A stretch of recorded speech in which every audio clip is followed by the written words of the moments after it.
ED के खुलासे के बाद आम आदमी पार्टी और बीजेपी में वार पलटवार शुरू हो चुका है। गिरफ्तारी के डर से भाग रहे हैं केजरीवाल, ये बीजेपी ने आरोप लगाया।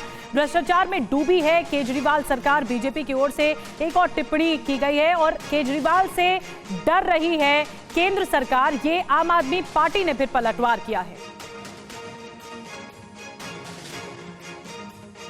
हमारे साथ इस वक्त जितेंद्र भाटी भी जुड़े हुए हैं, हमारे सहयोगी, लेकिन एक खास मेहमानों का एक पैनल जुड़ा हुआ है इस चर्चा को आगे बढ़ाने के लिए। अनुजा कपूर जी हमारे साथ जुड़ रही हैं बीजेपी के प्रवक्ता के तौर पर, विक्रम लोहिया जी हमारे साथ जुड़ रहे हैं कांग्रेस के प्रवक्ता के तौर पर, आदिल खान जी हमारे साथ जुड़ रहे हैं आम आदमी पार्टी के प्रवक्ता के तौर पर, अवधेश कुमार जी हमारे साथ जुड़े हुए हैं स्टूडियो से वरिष्ठ पत्रकार के तौर पर। सबसे पहले जितेंद्र भाटी, मैं आपके पास आ रही हूँ।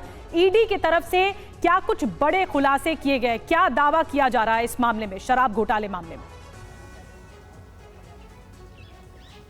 देखिए, ईडी की तरफ से दावा यह किया गया है कि शनिवार को जो के कविता को गिरफ्तार किया गया था, उनसे पूछताछ में ये बात सामने आई है कि साउथ लॉबी को फायदा पहुंचाने के लिए जो थोक वेंडर्स थे उनको लिकर पॉलिसी में फायदा पहुंचाने के लिए किकबैक लिए गए और 100 करोड़ रुपए का आसपास का आंकड़ा जो है वो इसमें बताया गया है।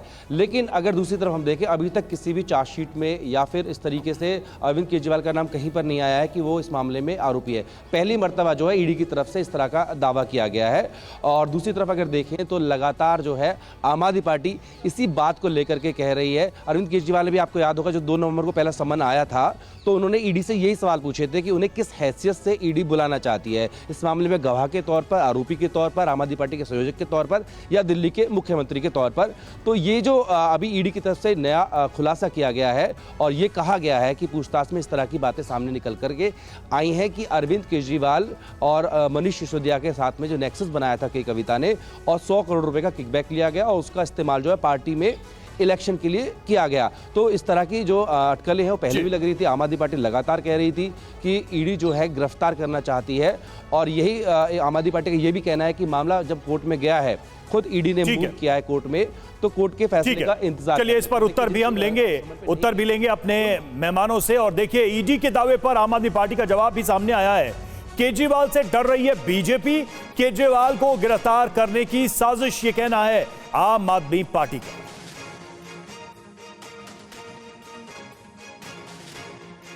पहले इन्फोर्समेंट डायरेक्टरेट यानी ईडी ने मीडिया में एक बयान दिया है अरविंद केजरीवाल जी के खिलाफ। ये क्या जमाना आ गया है कि अब देश की इन्वेस्टिगेटिव एजेंसीज मीडिया में स्टोरी प्लांट कर रही है। ईडी का ऐसा बयान देना ये साफ साफ दर्शाता है कि आज के दिन में ईडी और सीबीआई भारतीय जनता पार्टी के गुंडे बन के रह गए हैं। ईडी के पास अरविंद केजरीवाल के खिलाफ एक पैसे का सबूत नहीं है, फिर भी सबूत ना होने के बावजूद समन पे समन, समन पे समन, समन पे समन भेजे जा रहे हैं। खुद ईडी कोर्ट जाती है, कोर्ट जाके ये समन कानूनी है कि गैर कानूनी है, अरविंद केजरीवाल जी का समन पे आना या ना आना सही है या गलत है, ईडी खुद कोर्ट गई, लेकिन ईडी कानून की प्रक्रिया का सम्मान नहीं करती है। और हमारे साथ देखिए तमाम मेहमान जुड़े हुए हैं। पहला सवाल आदिल खान साहब आप ही से कि ग्राउंड क्या बता रहे हैं आप लोग, जो भी आरोप लगाए जा रहे हैं और ईडी के समन को बार बार बताया जा रहा है कि ये इल्लीगल। अब जो नए आरोप हैं उसमें बड़े गंभीर आरोप सीधे सीधे अरविंद केजरीवाल के ऊपर लगाए जा रहे हैं। आप लोगों का पक्ष तर्क क्या है, किस ग्राउंड पर आप इन सारे समन्स को इल्लीगल बता रहे हैं? देखिए रवि भाई, इस पूरे तथाकथित शराब घोटाले को हम लोगों को समझना पड़ेगा। 2 साल पहले एक तथाकथित शराब घोटाले का जिक्र आया, 1000 से अधिक ईडी ने टीम बनाई और 500 से अधिक जगहों पर छापेमारी की गई। आम आदमी पार्टी के कई वरिष्ठ नेताओं के यहाँ छापेमारी की गई, मनीष सिसोदिया जी के यहाँ छापेमारी की गई, संजय सिंह जी के यहाँ, विजय नायर जी के यहाँ और आम आदमी पार्टी के बहुत सारे नेताओं के यहाँ छापेमारी की गई। दर्जनों से ज्यादा लोग गिरफ्तार किए गए। पर आज तक भारतीय जनता पार्टी द्वारा संचालित ईडी कोर्ट में यह नहीं बता पाई कि कहीं से उसे 25 पैसे मिले क्या, कहीं 25 पैसे की रिकवरी हुई क्या, कहीं कोई जायदाद मिली क्या, कहीं कोई गहने मिले क्या, कहीं कोई बेनामी संपत्ति मिली क्या। माननीय सुप्रीम कोर्ट ने सुनवाई के दौरान खुद कहा कि आपका यह केस जब ट्रायल में जाएगा तब ये 2 मिनट नहीं रुकेगा। उसके बाद इन्होंने मनीष सिसोदिया जी को गिरफ्तार किया, संजय सिंह जी को गिरफ्तार किया, विजय नायर जी को गिरफ्तार किया, सत्येंद्र जैन जी को गिरफ्तार किया।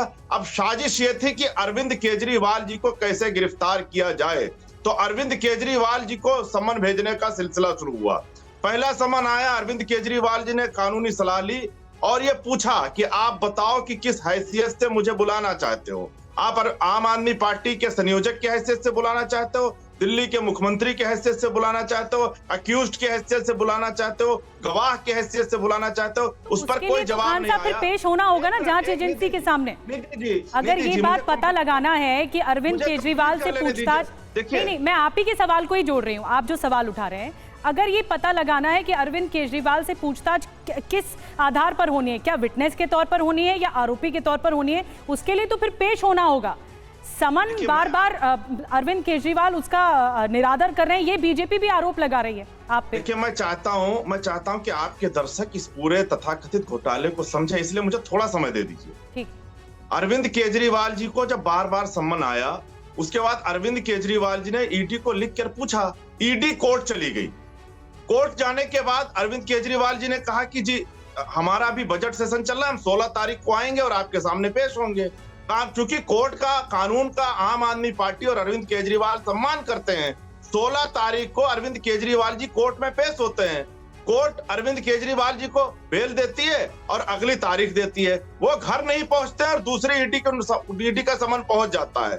ये बात इस बात की दलील है कि ईडी और भारतीय जनता पार्टी अरविंद केजरीवाल जी से पूछताछ नहीं करना चाहती। ठीक है, चलिए उत्तर ले लेते हैं। आपने जो भी तर्क दिया या आधार बताया, अनुजा कपूर हमारे साथ बीजेपी की प्रवक्ता है। अनुजा कपूर जी साफ कह रहे हैं बेसलेस है, कॉन्स्पिरेसी है, कोर्ट का सम्मान होगा, लेकिन ईडी के इस तरह के समन्स को एंटरटेन नहीं किया जाएगा।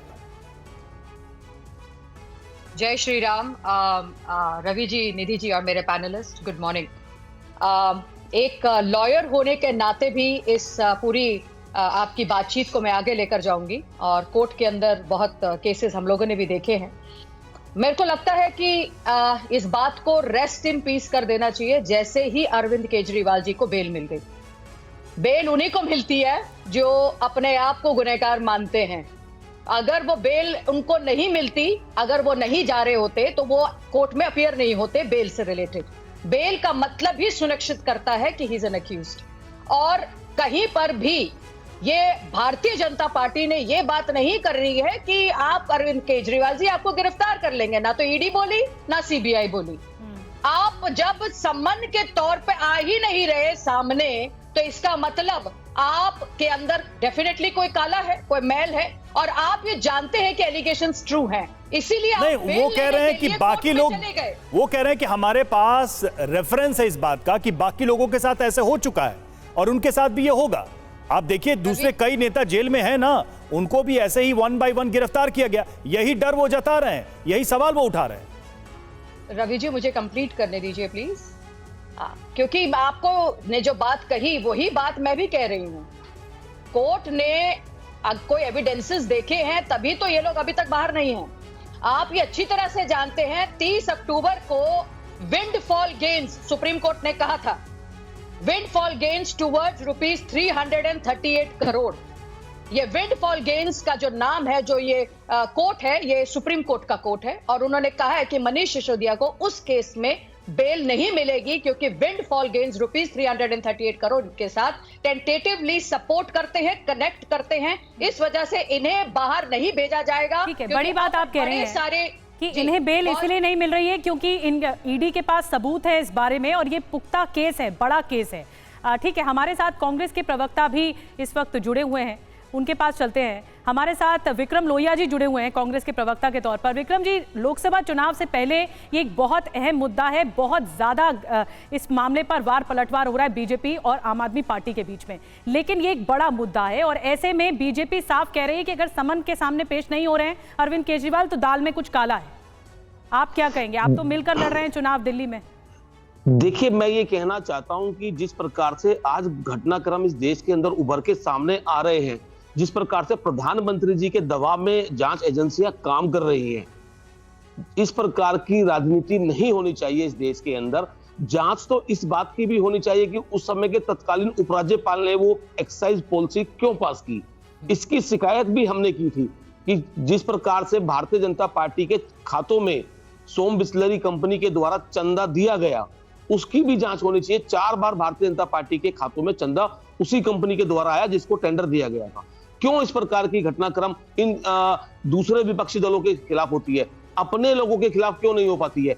राज्यपाल की भी जांच होनी चाहिए, भारतीय जनता पार्टी को चंदा मिला उसकी भी जांच होनी चाहिए। विक्रम लोहिया जी, आप मानते हैं शराब घोटाला हुआ था या नहीं हुआ था दिल्ली में? देखिए हमने इसकी कांग्रेस पार्टी की दिल्ली की इकाई ने इसकी कंप्लेंटें दिल्ली के एलजी को भी की, दिल्ली के हमने पुलिस कमिश्नर को भी की, हमने भारत सरकार के केंद्रीय मंत्रियों को भी शिकायत की। लेकिन अगर जांच में हमने ये भी कहा कि उपराज्यपाल साहब की भूमिका की भी जांच होनी चाहिए, उस समय के उपराज्यपाल ने क्यों नहीं इस पॉलिसी को रोका गया? अदरवाइज तो इनकी विदेश जाने की फाइलें भी रोक दी जाती हैं, बहुत सारी चीजें रोक दी जाती हैं। तो हमने ये कहा कि भारतीय जनता पार्टी को चंदा भी दिया गया, उसकी नहीं। तो आप क्या ये डिमांड कर रहे हैं कि आम आदमी पार्टी के जितने बड़े नेता हैं उनके साथ साथ बीजेपी के नेताओं की भी जांच होनी चाहिए, यानी कि ये जो हो रही है जांच ये भी सही है और इसमें और लोगों को शामिल किया जाए, आप ये कह रहे हैं? देखिए, मैं ये कहना चाहता हूं कि बिल्कुल अगर केजरीवाल जी को सम्मान किया गया, जाना चाहिए, फेस करना चाहिए, लड़ना चाहिए। परंतु एक बात यह है कि भारतीय जनता पार्टी की जो सत्ता की है सीढ़ी, वो है सीबीआई और ईडी। अभी एडवोकेट साहिबा कह रही थी, भारतीय जनता पार्टी की प्रवक्ता जी, भारतीय जनता पार्टी की प्रवक्ता साहिबा कह रही थी कि जो वो बेल मिल गई है तो अपराधी हैं। शायद आपने मैडम वकालत पूरी नहीं पढ़ी। निर्णय कोर्ट का आने के बाद तय होता है कौन अपराधी है कौन नहीं है। बेल मिलना एक अच्छी बात होती है, क्लाइंट को भी बेल मिल जाती है। यही कहा जा रहा है अरविंद केजरीवाल आम आदमी पार्टी की तरफ से, लगातार कहा जा रहा है कि जब तक कोर्ट का निर्णय नहीं आ जाता, मामला सब जुडिस है, तो उसमें आप क्यों इस तरह से वर्डिक्ट दे रहे हैं, या आप दोषी या आरोपी क्यों बता रहे हैं? तो कोर्ट को जांच करने दीजिए, कोर्ट को आगे बढ़ाने दीजिए मामला। और एक सवाल और पूछा जा रहा है कांग्रेस की तरफ से कि विपक्षी नेताओं को टारगेट क्यों किया जाता है? बीजेपी के नेता क्या सब साफ हैं? कांग्रेस का इरा भूलिएगा मत, इंदिरा गांधी का टाइम और ये तो सोनिया गांधी जी का टाइम रहा है। बीजेपी उसमें बहुत मुखर से ऑपोजिशन में रही है। मुझे आप बताइए कि इन्होंने उस टाइम पर सीबीआई ईडी का जो केज्ड पैरट का नाम, वो भी सुप्रीम कोर्ट ने कहा था, कितने इन्होंने खिलाफ, हमारे बीजेपी के खिलाफ इन्होंने केसेस लेकर आए? आप बताइए मुझे, मेरे को जवाब दीजिए। और आज आप बात कर रहे हैं, उन्होंने खुद ने अपने ही खिलाफ 2G स्कैम और इन सब के अंदर अपने को इन्होंने कोर्ट के अंदर लाकर खड़ा किया है। तो आप जहां पर हम लोग को सीबीआई ईडी की बात कर रहे हैं, फिर बार बार मैं कहूंगी कि राहुल गांधी जी तो फिर सीबीआई शक्ति का नाम देना शुरू कर देंगे। तो मुझे लगता है कि कहीं नहीं कहीं ये कौन बोल रहा है बीच में, जिसको पता नहीं है कि ये डिबेट्स है? अब प्रॉब्लम कहां पर आ रही है कि नहीं, आप झूठ बोल, आप चैनल पे बैठ करके झूठ बोलिएगा तो कैसे चलेगा? जी आप प्लीज कोऑर्डिनेट कीजिए डिबेट को। ठीक है, एक सेकंड रुक जाइए, लोहिया साहब पहले कंप्लीट करने ने दीजिए।